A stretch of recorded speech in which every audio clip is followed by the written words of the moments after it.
আসসালামু আলাইকুম রহমতুল্লাহি ওয়া বারাকাতুহু। আমরা আছি পাঁচগাঁও বর্ডার বরুয়াকোনা, ঠিক আছে। এই যে জায়গাটা এটা হচ্ছে গিয়ে বরুয়াকোনা। এখানে বিশাল বড় একটা নদী, ঠিক আছে। তো পানি এখন শুকায় গেছে, দেখতে পারতেছেন একবারে বালু, মানে নদীর তলদেশ দেখা যাচ্ছে, ঠিক আছে।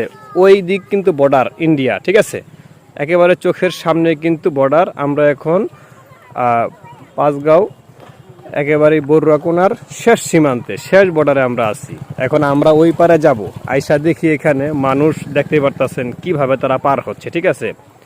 পুরুষরা, মহিলারা, ঠিক আছে, কতটা কষ্ট করে তারা কিন্তু এই দেখেন একটা মহিলা বাচ্চা কাচ্চা নিয়ে তারা পানি দিয়ে কত কষ্ট করে তারা পার হচ্ছে, দেখতেই পারতেছেন আপনারা, ঠিক আছে।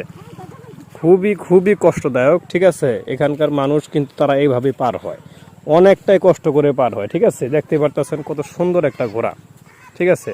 এবং এদিকে আসতে শুধু আপনারা ঘোড়াই দেখতে পারবেন, ঠিক আছে। অনেক রং বিরঙের ঘোড়া এবং খুব সুন্দর কালারে কালারে ঘোড়া, ঠিক আছে। দেখতে পারতেছেন। তো আমরা এখন আছি বরুয়াকোনা, একেবারে বর্ডারের শেষ সীমানায়। দেখতে পারতেছেন আমার এখানে পাহাড় এবং নদীটা। এখন চিন্তায় পড়ে গেলাম যে এই নদীটা এখন কীভাবে পার হব। পার হলে তো যে তাদের মতন এভাবেই এই যে কাঁচা মাছা দিয়া লুঙ্গি উঠাইয়া, ঠিক আছে, জুতা মোতা হাতে নিয়া তারপরে আমাদের এই নদীটা পাড়ি দিতে হবে। তো আমার সামনে আছে এই যে এই এলাকার বাসিন্দা সাকিব মিয়া। তো সাকিব মিয়া, পার হব কিভাবে সাকিব মিয়া? পার হতাম, সবাই যেভাবে পার হইতেছে আমাদের এইভাবেই পার হতে হবে। সবাই যেভাবে পার হইতেছে আমাদের সেভাবে, তার মানে কি সাঁতার দেওয়া লাগবো? আর হাঁটু কাছে কাছে দিয়া। আরে হাঁটু কাঁচাই তো সাঁতারই হইলো, তার মানে সে বলতেছে এখানে সাঁতার দেওয়া লাগবো। ওই যে হাঁটু কাঁচা, দেখেন তারা যেভাবে আসতেছে, ঠিক আছে, সেম এইভাবে আমাদের যেতে হবে, কিছু করার নাই।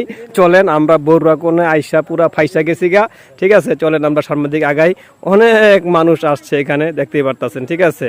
চলেন আমরা এখন এভাবেই মানুষ যেভাবে যাতায়াত করতেছে আমরা সেভাবেই যাতায়াত করি, চলেন।